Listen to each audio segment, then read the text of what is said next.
হঠাৎ কালকে পরীক্ষা চলে গেলাম, একটা খুব ভালো খেলা হচ্ছে ফাইনাল ম্যাচ, ওখানে 5 মিনিট দেখলাম, তারপরে গল্পগুজব করলাম, যা ইনফরমেশান পেলাম সেগুলোকে শেয়ার করলাম, 1.5 ঘন্টা নষ্ট হয়ে গেল। ওই 1.5 ঘন্টা যদি আমি এখানে পড়াশোনার কাজে দিতাম, হয়তো আরও 2টো প্রশ্নের অ্যান্সার ঠিকভাবে লিখে আসতে পারতাম। কাজেই ফোকাস এবং কনসেন্ট্রেশন এটা কিন্তু খুব জরুরি। নেক্সট যেটা আসছে সেটা হচ্ছে স্টাডি ওয়েল। এই স্টাডি ওয়েল আমাদের কিন্তু প্যান্ডেমিক সিচুয়েশান অনেক কিছু নতুনভাবে ভাবতে শিখিয়েছে। আগে কি গড় করে পড়লাম, রেফারেন্স বই পড়লাম, দ্যাটস ইট?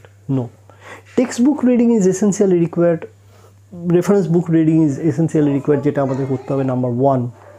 নাম্বার 2 আমাদের যেটা করতে হবে সেটা হচ্ছে পড়া ছাড়াও ভিডিও দেখুন, প্র্যাকটিক্যাল অ্যাসপেক্টটাকে ভালো করে নজর রাখুন, যে একটা লব্ধ জ্ঞান সেটাকে প্র্যাকটিক্যাল কাজে কী করে ইউজ হচ্ছে, এবং প্র্যাকটিক্যাল কাজে ইউজ করতে গেলে প্রবলেম কী হচ্ছে ওটা দেখতে হবে।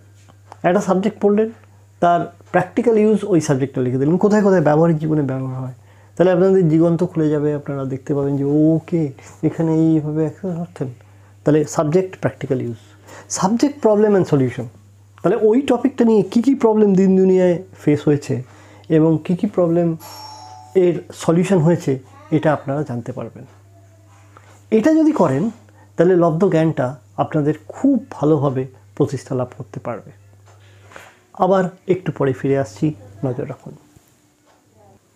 থার্ড হচ্ছে রিপেয়ার অ্যান্ড প্রিপেয়ার।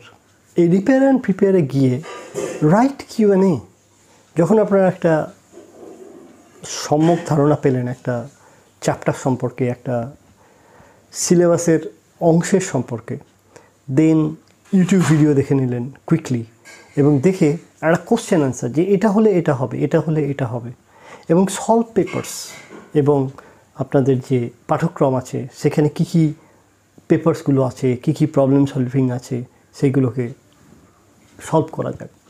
তাহলে এটা যদি করা যায় তাহলে পাঠ্যক্রমের পাশে পাশে কিন্তু অনেক ব্যবহারিক জীবনের সম্যক ধারণা আপনারা পেয়ে যাবেন।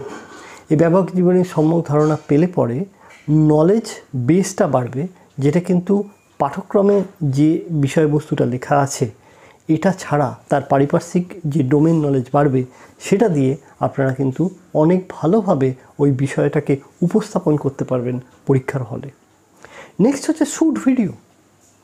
দেখা যায় একটা সম্পর্কে যে জানা হলো, একটা সম্পর্কে যে লেখা হলো, একটা সম্পর্কে যে জ্ঞান হলো, কোনো একটা টপিক, কোনো একটা চ্যাপ্টারের কোনো একটা অংশ, সেটা দিয়ে একটা স্ক্রিপ্ট বানিয়ে ফেলুন, বানিয়ে ফেলে নিজে নিজে শ্যুট করুন। কারণ এন্ড অফ দ্য ডে দেখা গেছে আমাদের ছেলেপুলের সবচেয়ে বড় সমস্যা হচ্ছে কমিউনিকেশন স্কিল। তারা জানে সব কিছু, লিখে বললে 2 কলম লিখে ফেলতে পারবে, কিন্তু প্রকাশ করার যে ক্ষমতা সবার মাঝে সেটা কিন্তু খুব কম থাকে। কাজে এই প্যান্ডেমিক থেকে আমরা যারা শিখেছি যেগুলো, সেগুলো থেকে কিন্তু আমাদের কাছে উপায় আছে আমরা কি করে আরও ভালোভাবে আমাদের কমিউনিকেশন স্কিলটাকে এস্টাবলিশ করতে পারবো। শ্যুট করা হলো, তারপর নিজে নিজে ইভ্যালুয়েট করুন।